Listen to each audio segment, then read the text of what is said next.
Welcome to this video where I want to have a look at some common React questions I see quite a lot. Let's dive right into it. And by the way, this is just a collection of the questions that came into my head, that came to my mind. If you got more, if you got other things you see a lot, please share them in the video comments and I'll see what I can do in the future. So let's start. Let's start with one super popular question. Do I need a complex setup and workflow? For React, this can be really confusing because on the official page, if you use that quick start tutorial on react.js.org, you simply use some code in CodePen. So you drop in an import and you're ready to go. And still, thereafter, and in the majority of all courses and tutorials, you got more complex build workflows with Webpack, with a local dev server and all that fun stuff. So which setup do you actually need? It depends on which kind of app you're building. You can drop the React imports, react.js and react.dom.js, into your HTML files and start using React functionalities on these files. You can also use create React app, which is like a CLI for React, to get a feature-rich workflow with zero setup that still is 100% customizable because you can eject. Or you build your own workflow or use some boilerplate you find on GitHub. There you can of course tailor your workflow from scratch or build up on the existing boilerplate. Now the drop-in approach is great for multi-page applications, so where React should not manage the entire frontend, and for smaller projects. For bigger projects and single-page applications, I recommend using Create React App though. It gives you a really cool and optimized workflow and project setup that is still being worked on. Create React app is actively maintained. And therefore it gives you a lot of features you want to have in big apps, a lot of optimizations and so on. And a custom workflow could also be great for that, but you need to know what you do. So for highly specific requirements, that might be best because there you can build everything exactly as you want it to be right from the start. But in general, create React app with the option of ejecting and then customizing everything anyways seems like the best way to me, except for multi-page applications where you often work with drop-in imports. Here's another thing I see sometimes. Single curly braces versus double curly braces. If you're coming from Vue or Angular, you know that in your templates you output dynamic content between double curly braces. In React templates, you use single curly braces. The reason for this is simple. React doesn't use templates, it doesn't use HTML. It uses JSX, which behind the scenes is just JavaScript, just some enhanced version that looks like HTML. And since it's just JavaScript, you don't need a specific templating language which can be distinguished from normal HTML. You use single curly braces like you do in normal JavaScript anyways, for example, to create an object. This is a syntax then understood by React or transformed to normal JavaScript in the end, and therefore we have no specific templating language, we have no specific syntax for that. You can see the same for loops, by the way, where you use an array and map it to an array of JSX elements instead of using directives and stuff like that. It's really all coming down to the JavaScript-only nature of React. Speaking of the nature of React, there's another important thing: functional versus class-based components. Which one should you use in which circumstances? So, functional components, also referred to as stateless components, receive props as an argument and return some JSX. This is what they do. They create a component with this minimum setup. They don't manage any internal state. State, of course, is an important concept in React, you know that, but it's not relevant for functional components. They don't have internal state. All the data they use are or is received via props. And you don't have lifecycle methods in there. You can't run through the lifecycle of the component in a stateless component. A class-based or stateful component, on the other hand, has a render method to return JSX and accesses props via this props. It also manages internal state, accessible via this state, and can change the state to re-render parts of the app, parts of the JSX code to the DOM. And it also can use lifecycle methods. So that's the core difference. When should you use which? Use stateless components whenever possible, which actually is in quite a lot of times. You can use stateless components a lot. Use stateful components whenever you need to manage state in a component. And mostly, you should use them as containers. So you have a couple of root containers, class-based components in the end, which manage state, which then pass down the state, and therefore, of course, also any state changes via props to a bunch of functional components. Why is this a good pattern? Because if you manage your state in a selected few components, then it's much easier to manage your app and maintain your app, because it's always clear only in places where the state can change. And if that's just a couple of components, that's much easier to manage. So therefore, try to keep the usage of class-based stateful components to a minimum. Another thing that's sometimes unclear is the setState syntaxes you can use. So this is setState. We can set a new state with it, and calling it will trigger React to re-render the DOM if there are changes at least. So this is setState, and one thing not everyone knows is that it runs asynchronously. So old state updates might not be reflected in the state immediately if you execute some code after setState. Often they are, but it's not guaranteed. It's asynchronous. There is a second version of setState, this one here, where you pass a function to setState, a function that receives the previous state and previous props. Now, the important difference to the first version is, in the first version we used this state inside of setState, and due to the asynchronous nature, we might be referring to an older this state than we expected.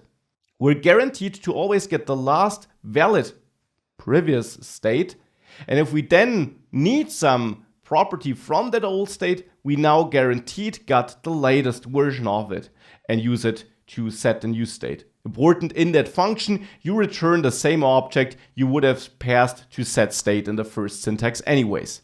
Speaking of syntax, what does this map method do?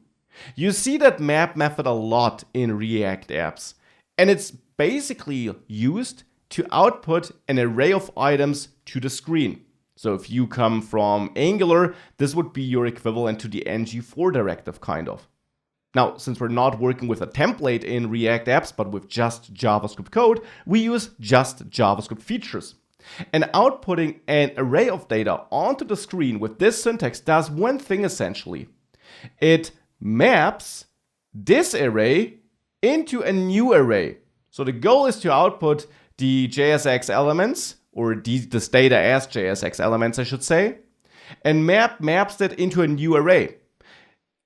React is capable of outputting an array into the DOM, but that array needs to consist of JSX elements.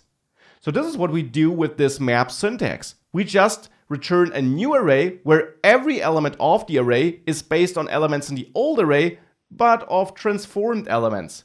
So we can transform that array with the syntax you see at the very top of the slide to this array, where we now have an array of JSX elements incorporating the old data. And this is really the whole idea behind map. We map an old array of just strings, numbers, whatever it is, into a new array of JSX elements that can be rendered to the real DOM. Styling React is another common source of issues. We get a lot of different styling approaches. Which one should you choose? Why is it so difficult? The first thing you'll learn in most tutorials is inline styles, i.e. you assign the styles directly on the JSX elements with the style prop. This works, but becomes cumbersome if you need media queries, it essentially doesn't work, or if you got more complex styles. Radium then is a package that could be a solution, so Google Radium to learn more about it. It essentially is a package that allows you to use media queries and more CSS-like features in your React app, because keep in mind, with inline styles, you're not really using CSS. Styled components is another package you could Google for. So these are all really package names, Radium and styled components. You can search for that too. It follows a different approach than Radium, but also with an approach or with the idea of giving you scoped styles. So styles that only apply to one component and giving you access to the full feature bandwidth of CSS. You could also use BEM, which is a CSS concept, which allows you to, or which is all about creating CSS class names that do the scoping. So if your issue is that you want to ensure that certain styles only apply to certain components, then you could create clearly defined class names in normal CSS, in a normal CSS file, no packages needed for that, and then use these CSS class names in your JSX code. And you can Google for BEM to find more information about it and how to structure these class names. The idea is to really create kind of components in CSS with normal CSS features, so without any package. If you don't want to create these long CSS class names on your own though, you can have a look at CSS modules, which is a feature you can unlock in Create React App, for example, if you Google for Create React App CSS modules. The idea behind it is that you create a normal CSS file still, but this package or this changed configuration in your workflow, as you do it for the Create React App setup, for example, will transform your short normal CSS names into unique ones on a per component level. So then each component will get its unique CSS class names, which you don't have to write, but which you get once compilation, once the build workflow is finished. So this is a nice approach, which I personally like a lot because it gives you really scoped styles without you having to worry about manually creating the appropriate CSS class names. And these are just some of the features, some of the possible solutions I can recommend that you Google, that you learn about to find the one you enjoy the most. Speaking of CSS, how can you use third-party CSS libraries? It's actually pretty simple. You can add a CDN link to index.html or a link in index.html to a local file, of course. Or you use a local file, and in most workflows, you can import that into your JavaScript files, even though it's a CSS file.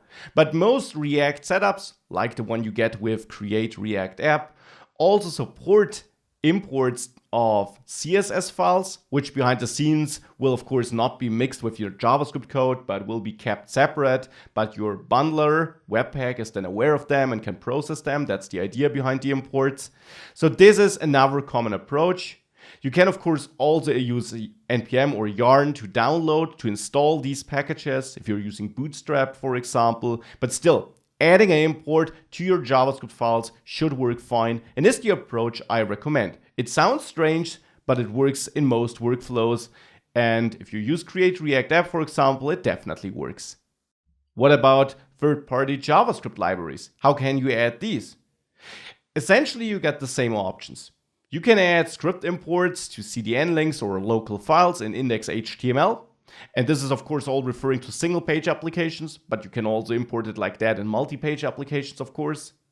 Or you import the local files into your JavaScript files, which of course works in a React app, especially when creating a single page application.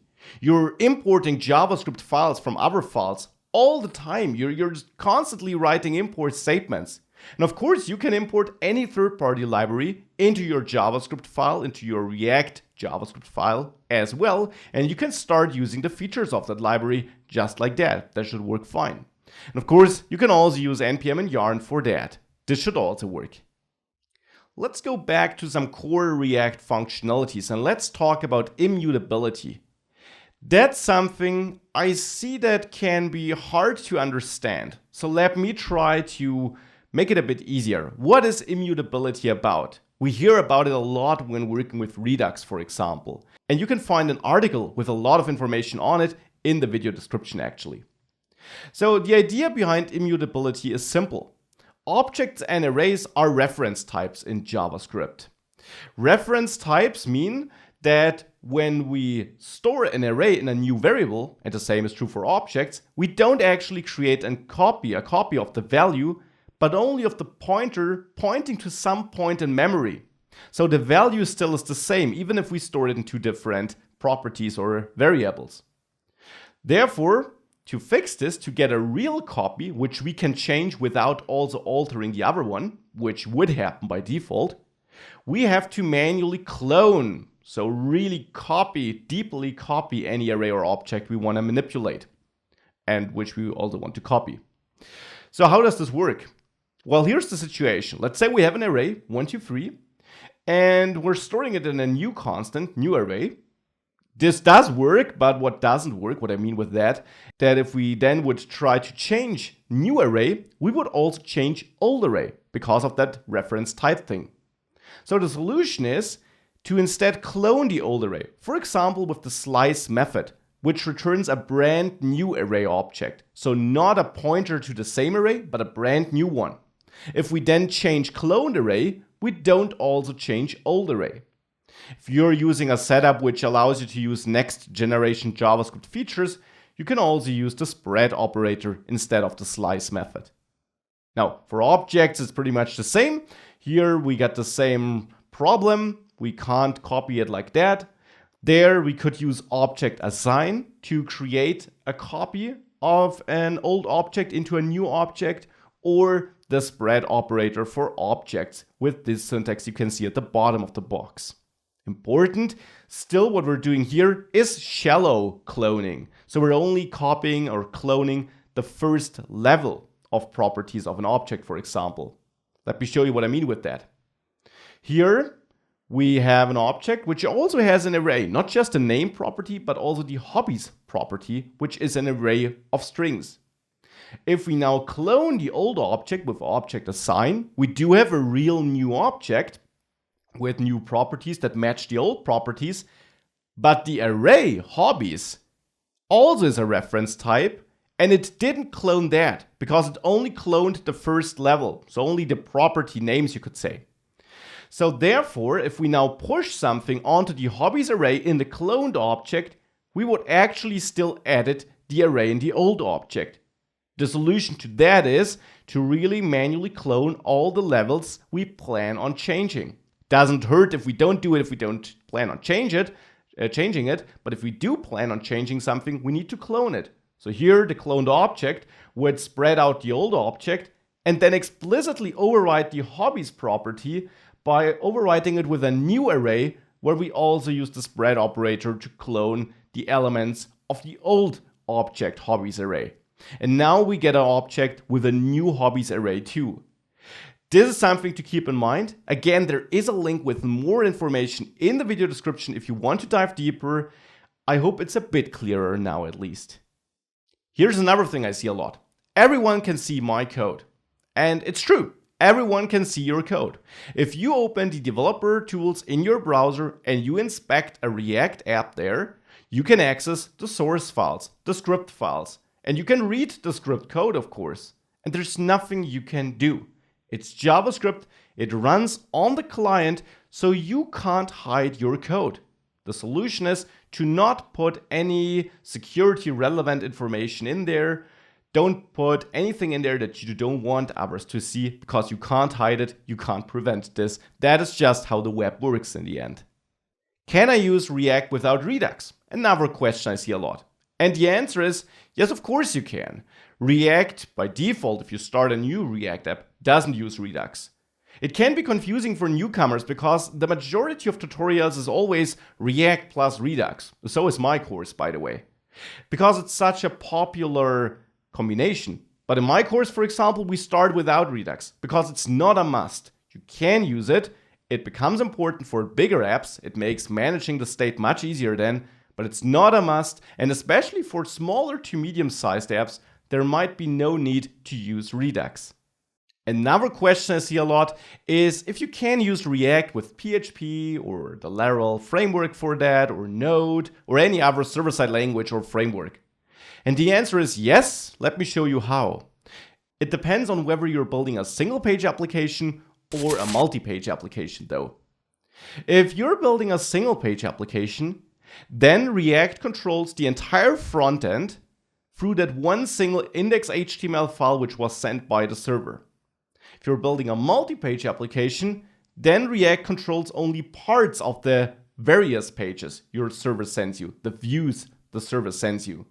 React controls so-called widgets, so maybe an image carousel or maybe an accordion, something like that. Now for the single page application approach, we have the server which sends the index.html file, and that could also be a different server than the server where your business logic then runs on, by the way. Any static host does the trick. And then your React app, which runs in the index.html file, still can communicate with that or another server through a RESTful API. This is how that works. You communicate through a RESTful API. The server doesn't render views, you have that RESTful API instead. Now, if you're creating a multi-page application with React, then you also have a server which renders a couple of views, not just one. And whenever you interact with that views, you click a link or something like that, you send a new request to the server and you get back a new view. And React can be part of a couple or all of these views to control parts of these HTML pages, the widgets I already mentioned. This is how these two different approaches work, and it shows, of course, you can use React with any server-side language, by the way, because it only runs in the browser. It doesn't care about the language you're running on your server. It also doesn't care about any databases you might use there. Speaking of React running on the client, something I hear a lot is, my state is lost after page reloads. What can I do? It's true. If you're coming from a traditional web page world where you used sessions on the server to manage user state, like if the user is logged in, then this doesn't work for React. If you hit that refresh button, your JavaScript code runs again, and since it's detached from the server, there is no session management. There is no session. Now you got two alternative approaches for managing state. One is local storage and one is using a database on the server. Important, with neither of the two approaches, you're going to use a classical traditional session. Unless you're using a multi-page, building a multi-page app. So this is all referring to single page apps, I should say. So local storage is a client-side storage sitting in the browser. It's accessed via JavaScript. And with not under your control, I mean that you can't access it from the server. And it's a simple key value store. It's great for storing a JSON web token, for example, a common authentication mechanism in React single page applications, which allows you to kind of rebuild a session-like experience, because you can, when your app starts, check whether that token already is stored in the storage, and you can pick up that state. And that's not just true for the token. You can, of course, store any information in local storage that you want to check for on the next app start and that you want to possibly initialize your app with. Now, a server-side database, of course, is, well, running on the server and therefore fully under your control. The user can't clear it, uninstall it, or anything like that, as he can do with the local storage. It's accessible only from the server, which improves security. And it, of course, can be any database you want, so you're not limited to a key value store here. It's, of course, the right solution for data that needs to be long persistent. So if you want to ensure that the data can't be erased by the user or by the operating system, if the operating system is running out of space, it might clear unnecessary data like the data in local storage of browsers. So any data that needs to persist should be stored on the server, therefore. Can you host your app on Heroku and so on? That's another question I get a lot. Now, the important thing is that we need to understand what a React app is in the end once it's done. It's just a bunch of build artifacts generated by our build workflow if we run our production build process. And this again refers to single page applications. If you're building a multi-page application, of course, if you're building it with PHP or Node or any language supported by Heroku, you just deploy it there. For single page applications though, we get these build artifacts, which is just the index.html file, some JavaScript files and some style files, for example. Now, all these are static files. There is no server-side code in there. The JavaScript file is not Node.js, but a JavaScript file for the browser. Hence, Heroku and so on might be overkill, because there you need to write an application with PHP, with Node.js or stuff like that, just to serve that index.html file and the other static files. So a better solution here is to use AWS S3, Firebase hosting, or some other static host. Simply Google for static web host to find some possible services you can use. These services are best for serving your React single page application because you have no server-side language. Why would you take the overhead of installing everything and setting up some dummy app that just serves some static files? Here's another common error. My routes don't work after deployment. So let's say you're the user and you're visiting a page on the server, mypage.com. Now on the server, you then return the index.html file where your React app runs and where you display content.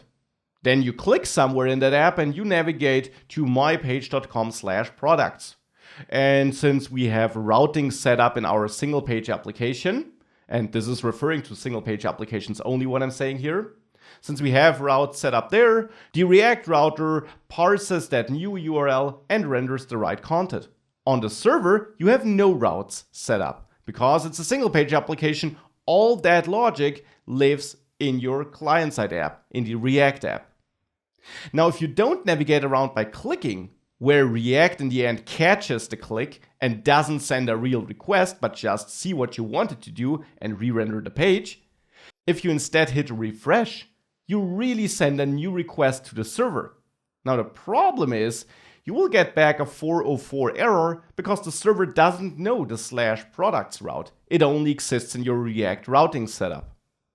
So to go around this problem, we need to set our server up in a special way. We need to ensure that we always return the index.html file, also in 404 error cases.